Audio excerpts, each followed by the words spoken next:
In this podcast, I interview Evelyn Tobin, Assistant Principal, and ask her about inclusion at our school. Inclusion plays a pivotal role in ensuring all students reach their full potential and provides a culture of acceptance and understanding amongst children who have a learning need. Evelyn speaks about the importance of supporting students with SEND and how we support children who come from very difficult backgrounds and integrate them into the classroom successfully. Using the Hadley Steps to Excellence approach with quality first teaching, it provides a pivotal role for our students to do well and excel across the academy. I hope you enjoy listening to this episode. Hello and welcome back to our second podcast. Today I am joined by Evelyn Tobin, who is an Assistant Principal for Inclusion and has oversight of our alternative provisions. Evelyn has been working at the Academy for a number of years and she is one of the most trusted and highly respected staff members at our Academy. Welcome to the podcast, Evelyn.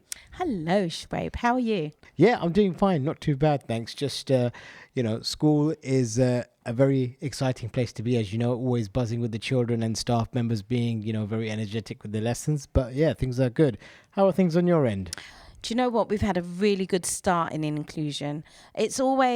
It feels like chaos, but it's organised chaos, and one of the things we love the most is we have our children who we care for come in and they're all happy to see us, and my LSAs and TAs are out there doing amazing work. So the first 2 weeks have been brilliant and we've had a really settled start in our alternative provisions. So right now, I'm really happy. I'm not including any more grey hairs.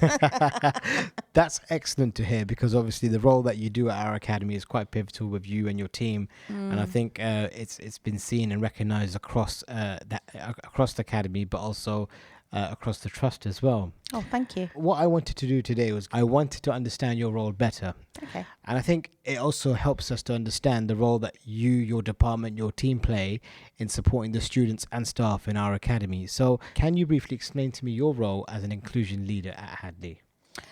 Okay, so what I'll try to do is put it into some context. I started the role in 2018.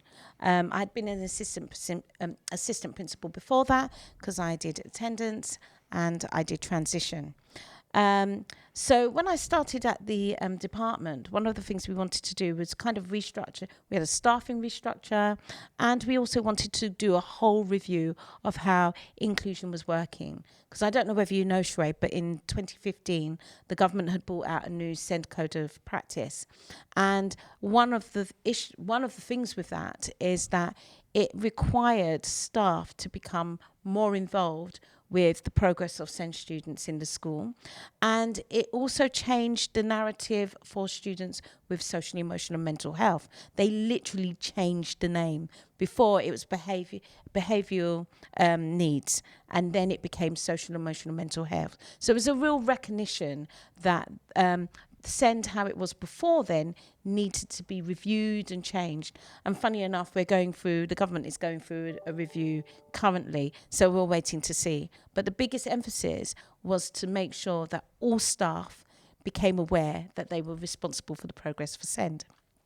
So what we did was we changed the narrative of SEND in our school, and we called our department inclusion. But the biggest thing was to ensure that staff understood the importance of the work that we do with our Hadley Steps to Excellence as our Wave 1 approach.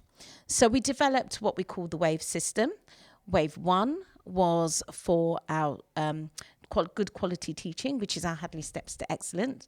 And that is where the main progress of our students with SEND need you'll see, okay? So if you're in a classroom, you need to adapt and change and differentiate your teaching to support children with a variety of different needs, and and making sure that they can access the curriculum and progress. I like to call this scaffolding for challenge for our SEND children, because normally what happens is when people think the child has a need, they try to cater to the need and not the child. And sometimes that means that progress is stifled. So if we scaffold for challenge, then and our Hadley Steps of Excellence definitely does that, then we see progress for our children. So Wave 1 is extremely important. We then developed a strand of Wave 2. Now, this is really important because this is where we started to work really closely with our pastoral team and our phase leaders. And this is right across the whole of the school.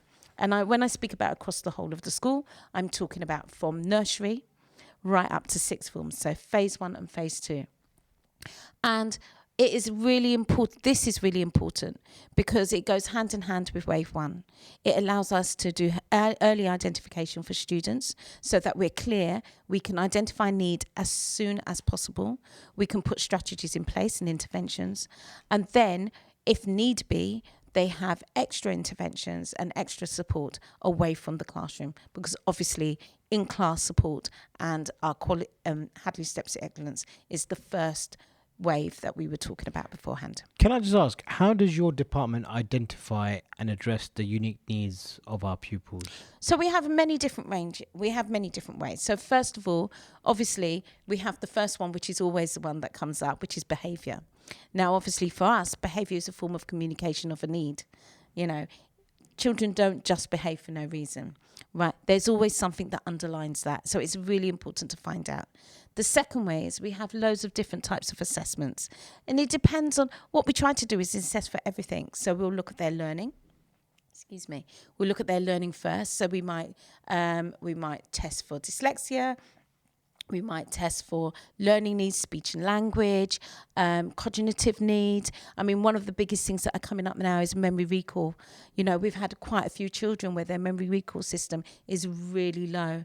And that means that they have difficulty recalling facts, with difficulties recalling instructions, and it can permeate through the whole of their learning academic life. So it's really important to identify these. So we have a range of tests that we do, and that is our first stop, okay, in our process for identifying students. We can also look at academic data. So every half term, we have a look at our academic data. So the heads of the year or the phase leaders will look at so for example, phase 1, currently Mr. Ching, who is our assistant Senko for phase 1, he's going into the progress meetings of all the phase leaders, and they will be identifying students who are underachieving. Now, we have some students who behave differently. You know, we have the loud students that muck around and misbehave, but we have children that struggle and know how to mask their learning need. So looking at that data is absolutely crucial. And we do that. So it's a range. It has to be a holistic approach to identifying students. We also make sure that when we have in admissions, when we have children coming in from other schools, we test them immediately, because as you know, we work and operate in a very transient area. You know, we have children coming and going all the time, and we know that we live in an area of poverty and high need. Mm-hmm. So it's really important that as soon as a student comes to our school, we test them to see where they are, where they are with EAL, where they are with SEND. Mm-hmm. Okay, so that's really important. I wanted to ask, you know, collaboration with parents is essential, crucial in supporting students with these needs. How does your department engage with and involve parents in this process? I do believe, student voice and parent voice is key. The parents are an asset. You know, they're the people that know their children best. They know that they are, especially with early development needs. Yeah, that parent can tell you whether that child had any issues when they were younger, whether they had speech difficulties. So you need to build good relationships with parents. We try to have meetings as much as often. We have a open door policy, so if parents need to come and speak to us, they can email us, they can call us, and they can, for the last couple of days, I've been standing at reception talking to all the Year 7 parents who are highly anxious about their children. Mm-hmm. And as you know, we've currently got 9 EHCP students in Year 7, which is the largest we've ever had. Mm-hmm. So essentially being available to have those conversations, and also not hiding from difficult conversations that need to take place. Mm-hmm. You know, because sometimes parents can have a very different view of SEND. That can be culturally, that can be just simply because they're scared. So we have to make them aware that just because we might be identifying a child's needs doesn't mean that that child cannot prosper and go on to do amazing things. And as you know from our sixth form results, a lot of the children do go on to do amazing things. That's right. And I think the approach that you've taken as a department, from nursery right through to sixth form is testament to that, because I think the strong systems and procedures that you have implemented have supported that success in the academy. This question is more for colleagues across the board at our academy. What advice or resources can you recommend for our colleagues for creating a more inclusive and supporting educational environment for our students? For me, at the start of the term, and as you know, my inset was very short, I think the first thing and the most crucial thing that they have to do is get to know the students in the classroom, find out the information, come and speak to us in inclusion, find out what that child needs. You can walk into any classroom and you can start teaching, but you can't start to differentiate and you can't start to scaffold for challenge until you understand where that child is starting from. Very earlier on, when I first started with the department, one of the biggest challenges we had was where we would go and speak to a member of staff and say, are you aware that this child might have deaf or hearing issues? Are you aware that child has sight issues? Have you read the documentation? Have you gone and had a look at that child's EHCP? And sometimes the answer is always no. And I understand that staff are grappling, especially in a new year. If it's a new school, they're grappling with getting their planning done and everything else. But it is absolutely essential. You cannot plan a lesson without knowing the children that are going to be in that class. You could have a set of lessons already prepared, but that doesn't mean that child is going to access that curriculum. I think go and have a look at our Hadley Steps to Excellence. Lots of the strategies that we use for inclusion, like scaffolding, like chunk learning, like memory recall questions, quizzes, checking vocabulary, all of those things are already inbuilt to our Hadley Steps to Excellence. And therefore, if you use those strategies, you are already supporting the children in your class. But you have to make sure you know those children, because if you don't know those children, you're going to miss something and you're not going to plan accurately. I want to put you on the spot here. Oh, please don't. You and I, we've worked closely over the years. Yes. And I suppose what I wanted to ask you was, can you describe a success story or a specific instant where your department, your team have made a significant impact on a child or a student's educational journey here at Hadley? There was one child in particular, and I think this is really important.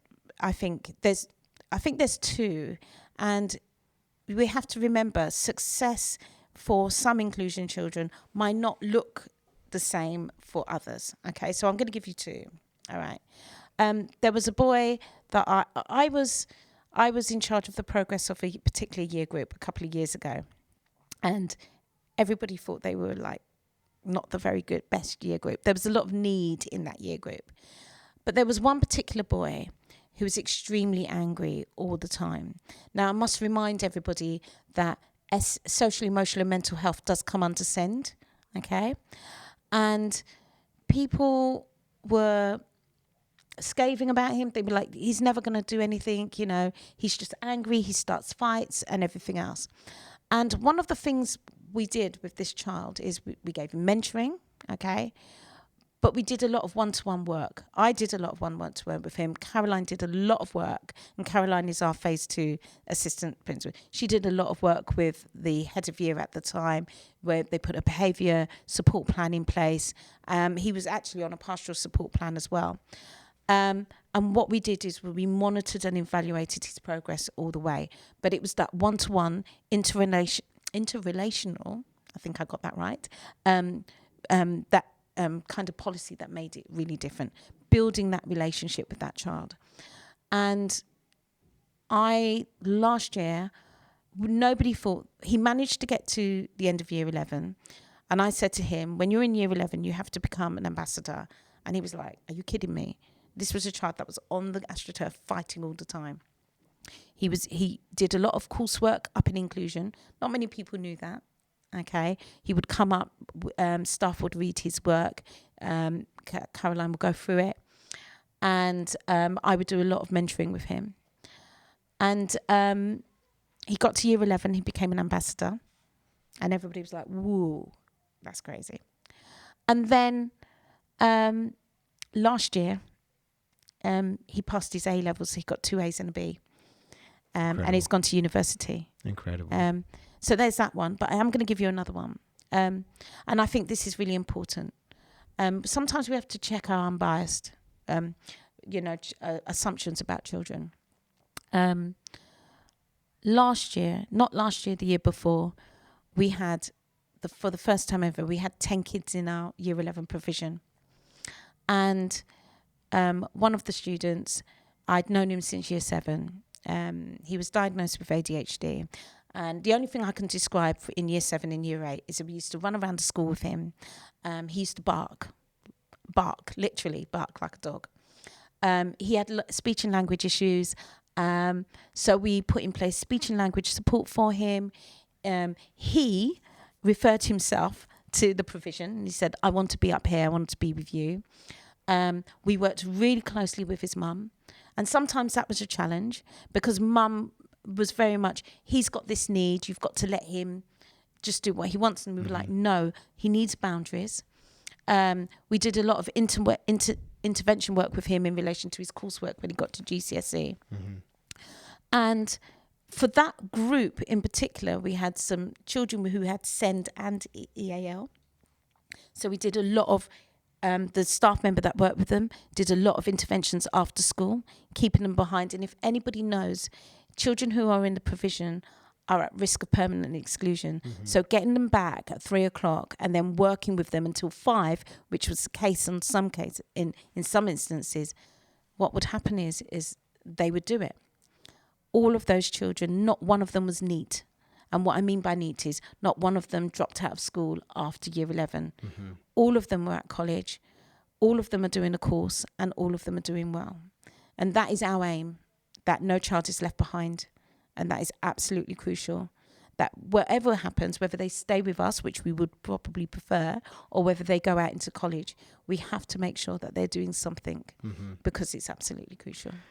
I think it's important you highlighted that success of those 2 individuals, and when you were talking about them, I know who they are because of course we work together. But yes, it's surprising because actually I read yesterday in a news article that the government want to push ahead with this agenda whereby they want to reduce permanent exclusions in schools. Yes, and they want to encourage schools to have their own alternative provisions to stop that. And I think we've been ahead of that collectively as the academy. You've led on that, and your team has done some tremendous amount of work to stop any form of permanent exclusion, suspension taking place. I think what I want to really emphasise to everybody is if we look at prison, and we know we've got Oasis Restore coming into effect, but I think the estimate is about 50 to 60% of the people that are in prison have learning need. I mean, that's scary. And I think the thing that I try to do and my staff, 100%, I mean, Caroline especially, and Paul, the biggest thing that we see is that we have to find a spark in every child. We have to look past the tantrum or the quiet nature or the wanting to be invisible or not engaging. We have to look past absolutely all of that and understand that every child matters. And every child deserves the right to an education. Every child deserves the right to learn. And if we come from that standpoint, then we are always looking for a way for that to allow that child to access that. If we come from the point of their behaviour, we're always going to find reasons why they cannot learn. So we have to come from that standpoint. Every child has the right to learn. And then we as an academy should be building the environment, and we should be building the classroom environment to allow that to happen. Is it easy? No. And as you know, Shoaib, I'm constantly joking with you about how many grey hairs that I get. It's not easy, but it's the right thing to do.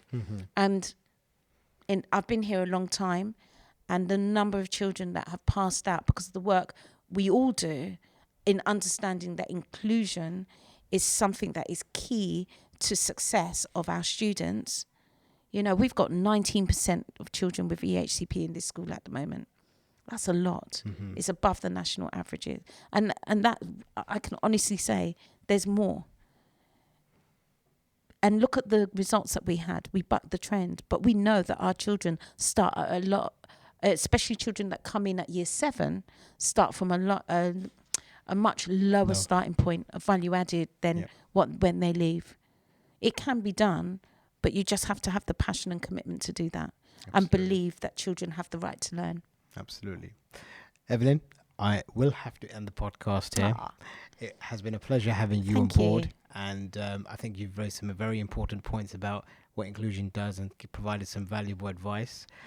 What I would like to ask our listeners to do is to pay close attention to the things that Evelyn has mentioned, and also try to implement some of those things, starting with quality first teaching and following the Hadley steps to excellence. And know your children. And know your children too. Thank you, Evelyn. Have a good week. Thank you, Shwaib. It was a pleasure. Thank you. And for our listeners, tune in to our next podcast, and hope to see you again.